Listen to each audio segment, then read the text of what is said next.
वह रोज उस मर्द को बुलाने लगी और बिना कुछ विचार किए रात रात भर उसके साथ गुजारती।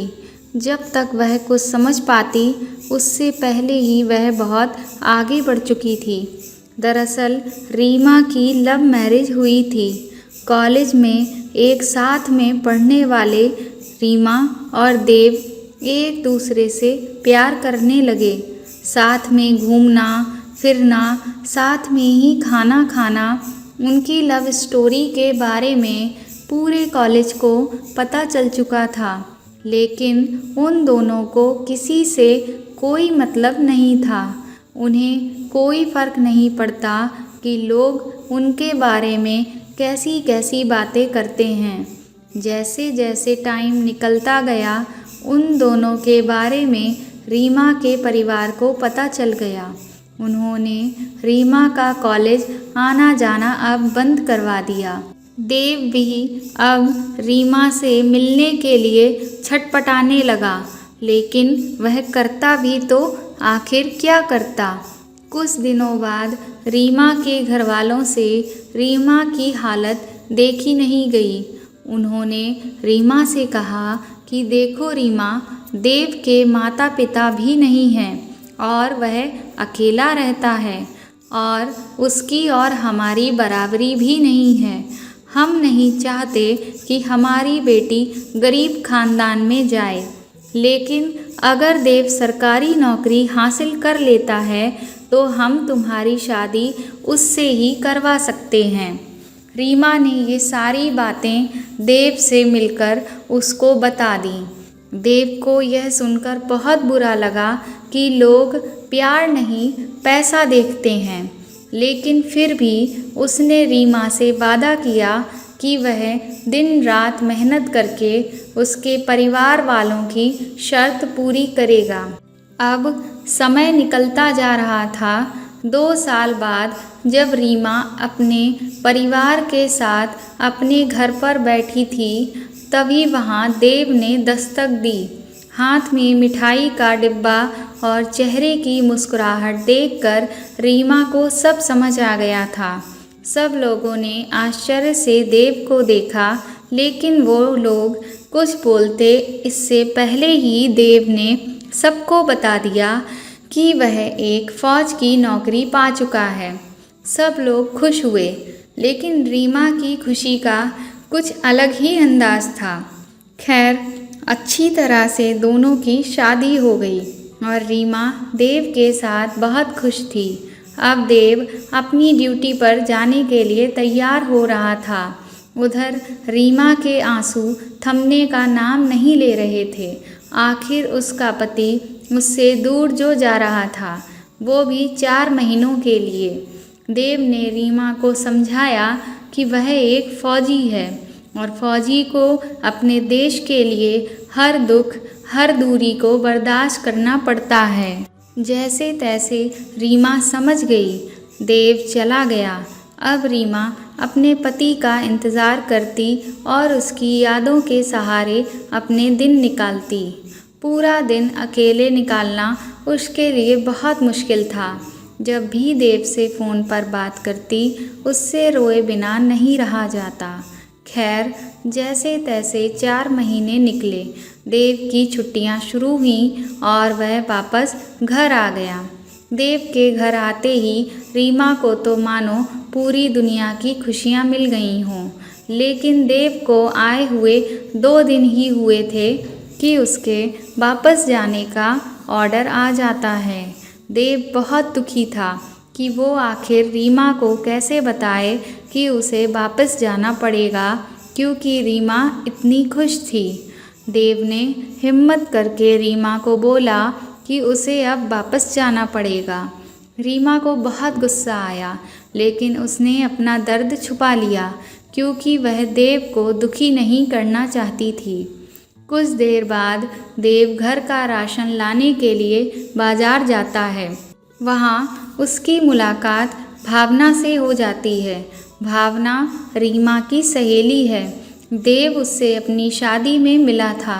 हाल चाल पूछने के बाद भावना ने देव को बताया कि वह यहाँ किराए के मकान में रहती है अपनी पढ़ाई के लिए। देव उसे घर ले जाता है। चाय नाश्ता करने के बाद देव के मन में एक विचार आता है। वह उन दोनों से कहता है कि क्यों ना भावना हमारे घर में रह ले, इससे उसका किराया भी बच जाएगा और रीमा को भी अकेला नहीं रहना पड़ेगा। वैसे भी मैं तो छुट्टियों में ही आ पाता हूँ। उन दोनों को भी यह विचार बहुत अच्छा लगा। खैर, हंसी मजाक करते करते देव की ट्रेन का वक्त हो गया और देव चला जाता है। शाम का समय था। रीमा और भावना खाना खाकर बातें कर रहे थे। तभी दरवाजे की घंटी बजती है। रीमा ने जब दरवाज़ा खोला तो सामने एक लड़का खड़ा हुआ था। रीमा ने उससे पूछा, आप कौन हैं? वह कुछ बोलता उससे पहले ही भावना ने कहा कि यह मेरा बॉयफ्रेंड है। रीमा को कुछ अजीब लगा, लेकिन वह कुछ भी नहीं बोली, क्योंकि उसका भी तो कभी देव बॉयफ्रेंड ही था। वह अपने कमरे में चली गई। सुबह उठी तो वह लड़का जा चुका था। अब भावना रोजाना उस लड़के को वहाँ पर बुलाने लगी। रीमा ने भावना से कहा कि देखो भावना, तुम लोग रोजाना ऐसे मेरे घर में नहीं मिल सकते। अगर तुम दूर नहीं रह सकते तो अपने घर वालों से बात कर लो और शादी कर लो। भावना ने रीमा को बिठाया और कहा कि देखो रीमा, तुमने भी तो लव मैरिज की थी ना, फिर क्या हुआ? तुम तो अकेली रहती हो। देव तो साल भर में कुछ दिनों के लिए ही यहाँ आता है और ये कोई थोड़े टाइम की तो बात है नहीं जो तुम मैनेज कर लोगी। देखो रीमा, तुम सोचो कि तुम्हारी कोई ज़रूरत नहीं है क्या? तुम्हें भी तो रात को देव की कमी खटकती ही होगी ना, बोलो, है ना? रीमा को भावना की बातें अच्छी नहीं लग रही थीं, क्योंकि वह देव से बहुत प्यार करती थी। भावना ने फिर कहा कि रीमा, मेरी बात मानो, मेरे बॉयफ्रेंड का एक दोस्त है, तुम्हारी मैं उससे बात करवा देती हूँ, वह बहुत अच्छा है। रही बात देव की, तो वह तो जल्दी से आता ही नहीं है। अब तुम ऐसे अकेलेपन के साथ रहती हो तो मुझे बिल्कुल भी अच्छा नहीं लगता। अरे, मैं तो कहती हूँ कि तुम अपनी ज़रूरतों को पूरा करो। अब भावना रीमा को हर रोज़ यही पट्टी पढ़ाती थी। रीमा कब भावना की बातों में आ गई, उसे खुद भी ये पता ही नहीं चला। रात का जब समय हुआ तो भावना का बॉयफ्रेंड अपने दोस्त को साथ में लेकर उसके घर आ गया।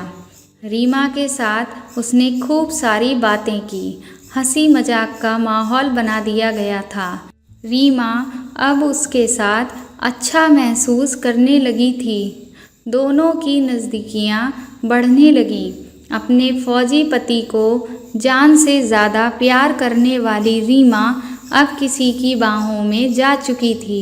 अब वह रोज़ उस मर्द को बुलाने लगी और रात रात भर उसके साथ रात गुजारने लगी।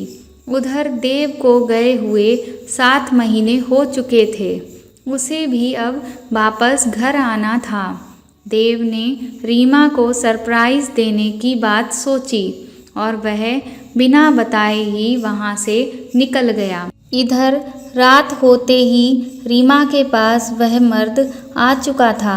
ट्रेन लेट होने की वजह से देव घर पर रात को पहुंचा। जब वह घर आया तो उसने जो देखा, उसके बाद वह खुद को संभाल नहीं पाया। वह पूरी तरह टूट चुका था। देव अब वहाँ से चला गया। रीमा ने देव को रोकने की बहुत कोशिश की, लेकिन वह जा चुका था। रीमा को अब अपने किए पर बहुत पछतावा हो रहा था। वह रोते हुए सिर्फ यही बोल रही थी कि वह ऐसा कैसे कर गई। दोस्तों, अगर आपको यह कहानी पसंद आई हो तो हमें कमेंट करके ज़रूर बताएं और अगर आप मेरे चैनल पर नए हैं तो मेरे चैनल को सब्सक्राइब करें और बेल आइकन को दबा दें और इस वीडियो को ज़्यादा से ज़्यादा शेयर करें और लाइक करें। Thank you.